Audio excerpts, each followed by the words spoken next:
This is Chapter 17 of the Guardian Ailos.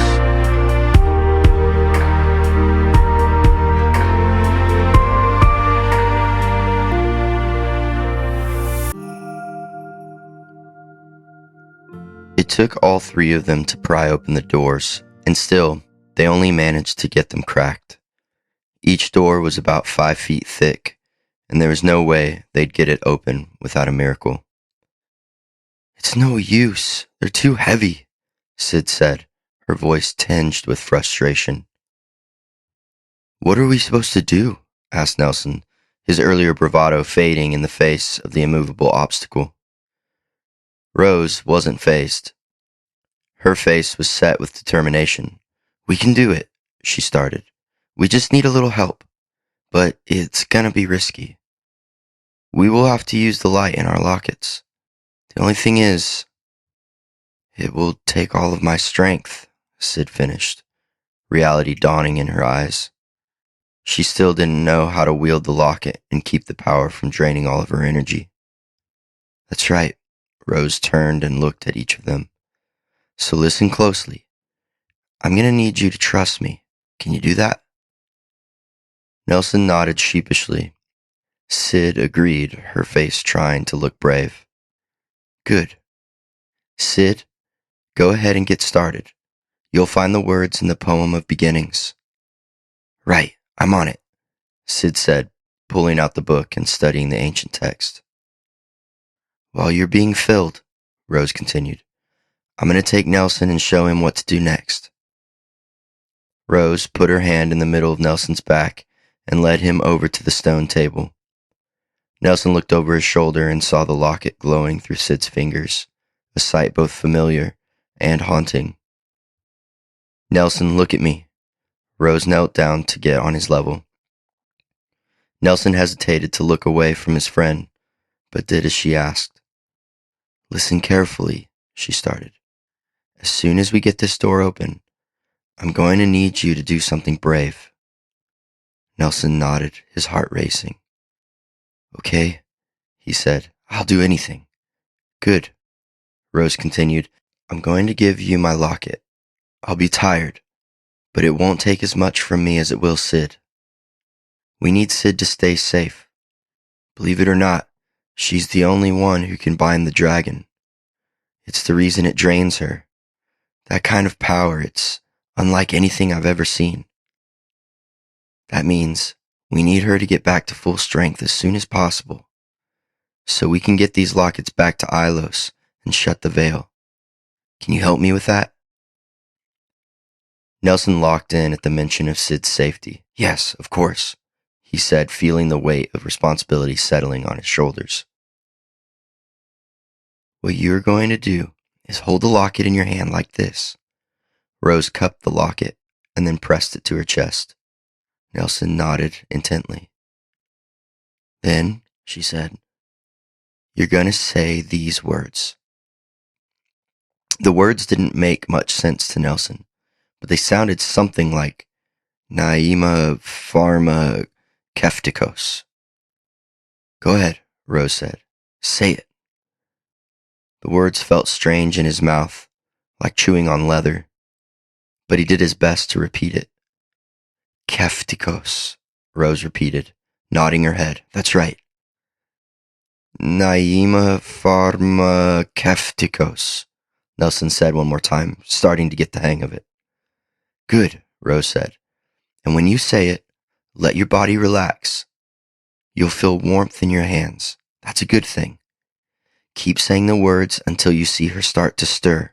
Can you do that?" "Yeah," he answered. But if we're being honest, Nelson had no idea why he said yes. What do these words even mean, he thought. What if he didn't say them right, or forget them? No, he thought, taking his thoughts captive. This is for Sid. I have to try. He didn't know if he could do it. He didn't know what he was doing at all. But he did know, in that moment, he would try anything to help his friend, even if it was praying in some other language. "Good," Rose said. "You're going to do great." She grabbed his arm and gave it a squeeze. After she's back to full strength, make me a promise. Promise me that you will make her leave and go back to the cave. Can you do that? But what if she won't listen? Nelson asked. He knew his friend and her stubborn bravery. How would he convince her to leave her mom alone with a dragon? Her mom, that she just got back. She must, Nelson. Rose gripped his other arm. I'll be right behind you. Tell her I'll meet you at the cave. Nelson hung his head and sighed. That promise may be the hardest task yet. Right, then here we go. Rose stood up and walked over to Sid. After only a few moments, the light from their lockets started to glow, filling the entire room. When the light pushed back the final sliver of darkness, Rose and Sid walked over to the door and started to push. At first, nothing happened. They just stood there, frozen. Then, suddenly, Nelson saw the light filling the door. It started to groan. It's working, he murmured. Within a couple of seconds, they were able to get the door moving. It wasn't much, but from where Nelson stood, he could see the crack widening, enough at least for a person to squeeze past. Dust blew through the crack as the pressure of the room released a gust of air. A horrible gust of foul-smelling air. Nelson threw up his arm to cover his face, but the rottenness moved faster. He retched as the smell filled his nose and lungs. The smell of raw eggs and moldy bread made him want to throw up. From behind his elbow, he spotted Rose looking at him. It's time, she mouthed. Then, all of the light stopped, and Sid collapsed. But Nelson didn't hesitate. He ran over just as Rose stumbled away from the door. She looked exhausted, her body hunched over and eyes hollow. He heard her whispering the phrase she taught him and saw the glow of the locket fade into her hands as she let out a deep sigh. Nelson sat next to Sid's body holding her hand, taking in every moment of Rose's recovery. If he was going to have success, he would need to imitate every one of her actions. Once Rose could manage, she slipped off the locket from around her neck and held it out for Nelson. Stand your ground, she whispered, as he took the necklace and smiled. It wasn't of the dragon she was speaking this time. No, this time, she was speaking of the promise. The one to make Sid go back to the cave.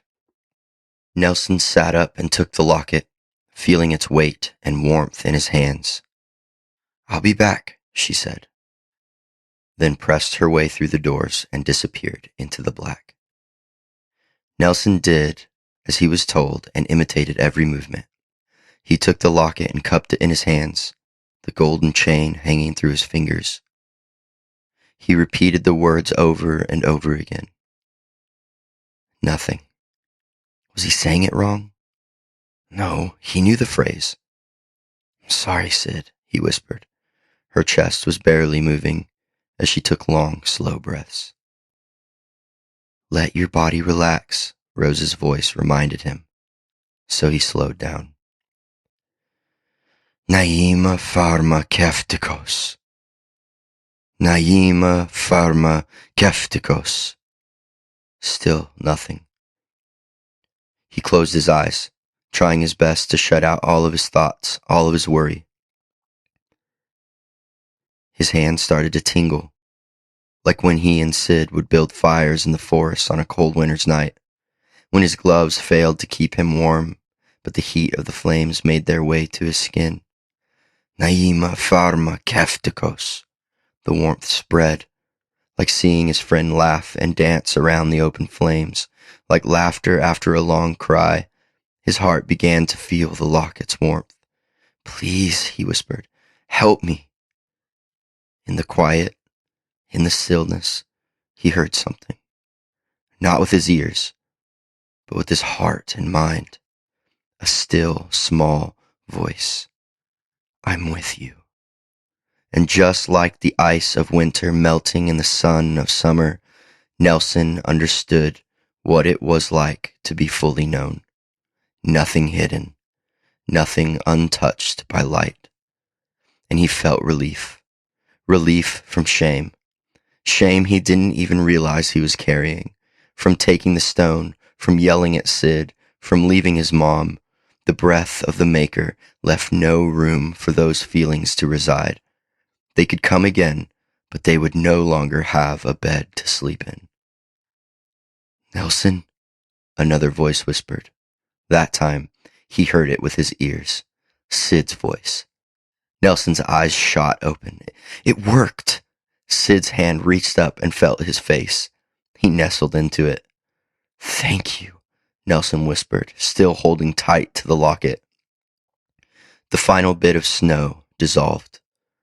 Nelson believed. All of the stories, all of the hope, now belonged to him. He knew the Maker's voice. He knew that no matter what happened, there was something he could never lose. Nelson, you're glowing, Sid said in surprise. What? Nelson replied. He lifted his hands and turned them over.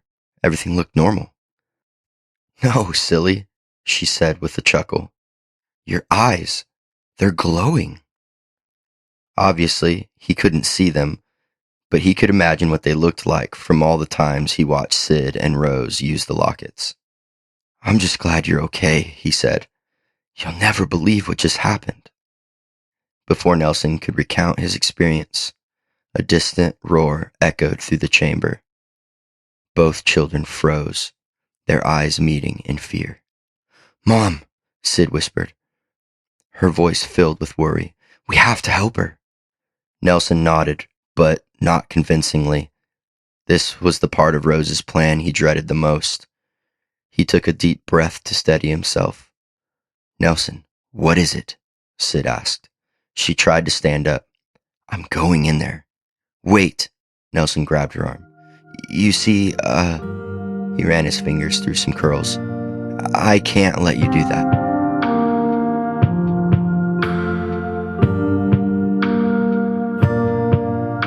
Thanks for listening to Chapter 17 of The Guardian of Ailos. As a reminder, we'd love to hear your thoughts, so leave a comment or head over to our Substack and follow us there.